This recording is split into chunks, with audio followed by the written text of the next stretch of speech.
Good morning, good afternoon, good evening, good night. Depending on where you are in this world, God bless you. This is Gloria White coming to you from Utah, USA. Today we're going to be continuing in the Complete Apocrypha. We are in the book of Jasher and we are in chapter 73. And I'm going to read chapters 73 and 74. My apologies for being so unreliable and having such a messed up schedule. I do apologize, but I have a brain injury from having had West Nile virus meningoencephalitis, and the part of your brain that controls when you're awake and when you're asleep, mine has just been chewed up and it doesn't work anymore. It's broken. It's called the suprachiasmatic nuclei. So, chapter 73. In the 55th year of the reign of Pharaoh, king of Egypt, that is in the 157th year of the Israelites going down into Egypt, Moses reigned in Cush. Moses was 27 years old when he began to reign over Cush, and 40 years did he reign. And the Lord granted Moses favor and grace in the eyes of all the children of Cush, and the children of Cush loved him exceedingly. So Moses was favored by the Lord and by men. In the 70th day of his reign, all the children of Cush assembled and came before Moses and bowed down to him to the ground. And all the children spoke together in the presence of the king, saying, Give us counsel, that we may see what is to be done to this city. For it is now 9 years that we have been besieging round about the city, and have not seen our children and our wives. So the king answered them, saying, If you will hearken to my voice and all that I will command you, then will the Lord give the city into our hands, and we will subdue it. For if we fight with them, as in the former battle which we had with them before the death of Hyrcanus, many of us will fall down wounded as before. Now, therefore, behold, here is the counsel for you in this matter. If you will hearken to my voice, then will the city be delivered into our hands. So all the forces answered the king, saying, All that our Lord will command, that will we do. And Moses said unto them, Pass through and proclaim a voice in the whole camp unto all the people, saying, Thus says the king, Go into the forest and bring with you the young ones of the stork, each man a young one in his hand. And any person transgressing the word of the king, who will not bring his young one, will die. And the king will take all belonging to him. And when you will bring them, they will be in your keeping. You will rear them up until they grow up, and you will teach them to dart upon, as is the way of the young ones of the hawk. So all the children of Cush heard the words of Moses, and they rose up and caused a proclamation to be issued throughout the camp, saying, Unto you, all the children of Cush, the king's order is, that you go all together to the forest, and catch there the young storks, each man his young one in his hand, and you will bring them home.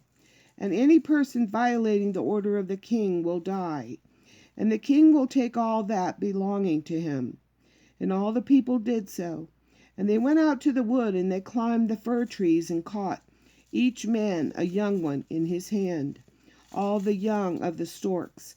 And they brought them into the desert, and reared them by order of the king. And they taught them to dart upon, similar to the young hawks. And after the young storks were reared, the king ordered them to be hungered for 3 days. And all the people did so. And on the 3rd day the king said unto them, Strengthen yourselves and become valiant men, and put on each man his armor, and gird on his sword upon him, and ride each man his horse, and take his young stork in his hand. And we will rise up and fight against the city at the place where the serpents are. And all the people did as the king had ordered. And they took each man his young one in his hand, and they went away. And when they came to the place of the serpents, the king said to them, Send out each man his young stork upon the serpents. And they sent out each man his young stork at the king's order. And the young storks ran upon the serpents, and they devoured them all, and destroyed them out of that place. And when the king and the people had seen all that the serpents were destroyed in that place, all the people set up a great shout. And they approached and fought against the city, and took it and subdued it. And they entered the city. And there died on that day 1,100 men of the people of the city, all that inhabited the city. But of the people besieging, not one died.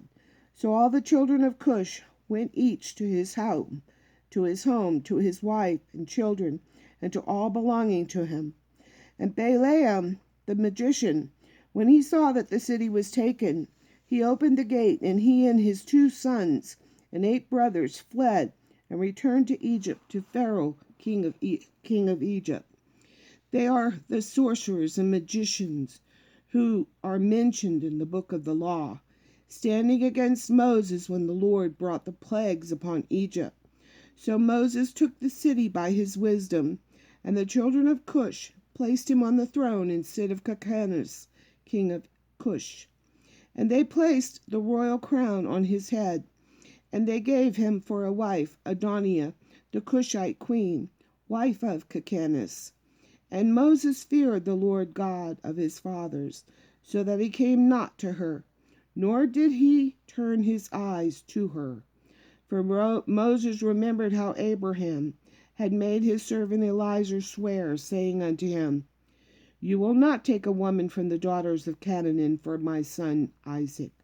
Also what Isaac did when Jacob had fled from his brother, when he commanded him, saying, You will not take a wife from the daughters of Canaan, nor make allegiance with any of the children of Ham. For the Lord our God gave Ham, the son of Noah, and his children and all his seed, as slaves to the children of Shem, and to the children of Japheth, and unto their seed after them for slaves forever. Excuse me 1 second. Therefore Moses turned not his heart nor his eyes to the wife of Hyrcanus all the days that he reigned over Cush. And Moses feared the Lord his God all his life. And Moses walked before the Lord in truth, with all his heart and soul. He turned not from the right way all the days of his life.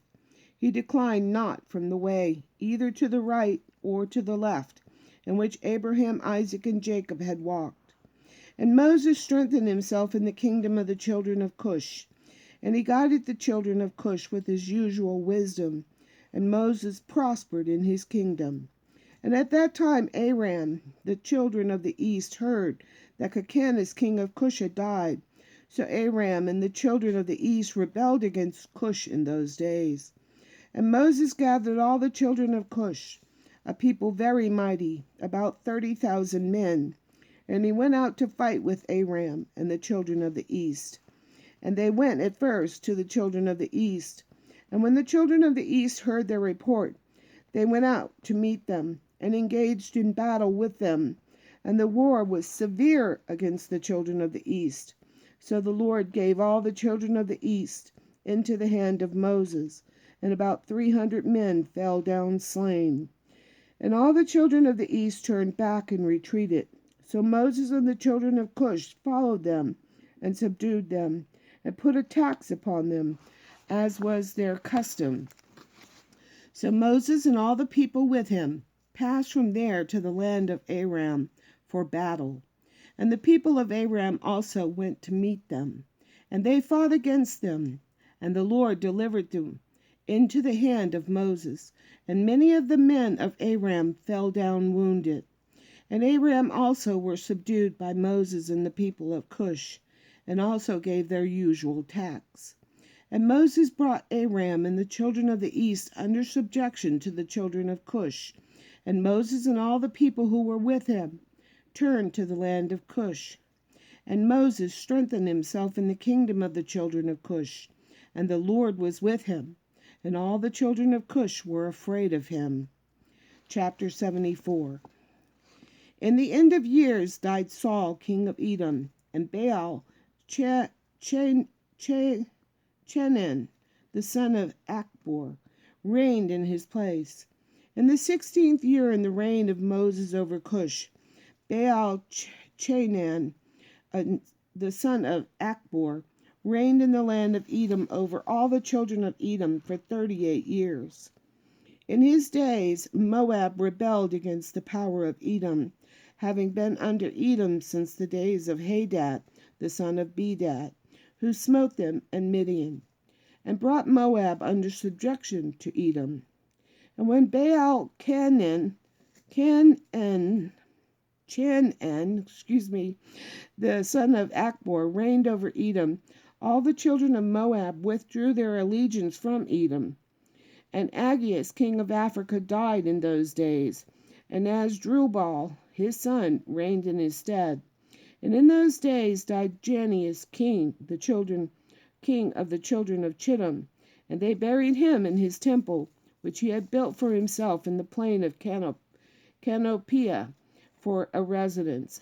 And Latinus reigned in his stead. In the 22nd year of the reign of Moses over the children of Cush, Latinus reigned over the children of Chittim 45 years. And he also built for himself a great and mighty tower, and he built therein an elephant temple for his residence, to conduct his government, as was the custom. In the 3rd year of his reign he caused a proclamation to be made to all his skillful men, who made many ships for him. And Latinus assembled all his forces, and they came in ships, and went therein to fight with Asdrubal, son of Aggeus, king of Africa. And they came to Africa and engaged in battle with Asdrubal and his army. And Latinus prevailed over Asdrubal, and Latinus took from Asdrubal the aqueduct which his father had brought from the children from the children of Chittim, when he took Janiah, the daughter of Uzi, for a wife. So Latinus overthrew the bridge of the aqueduct, and smote the whole army of Asdrubal a severe blow. And the remaining strong men of Asdrubal strengthened themselves, and their hearts were filled with envy, and they courted death, and again engaged in battle with Latinus, king of Chittim. And the battle was severe upon all the men of Africa, and they all fell wounded before Latinus and his people. And Asdrubal the king also fell in that battle. And the king Asdrubal had a very beautiful daughter, whose name was Yushefpizina.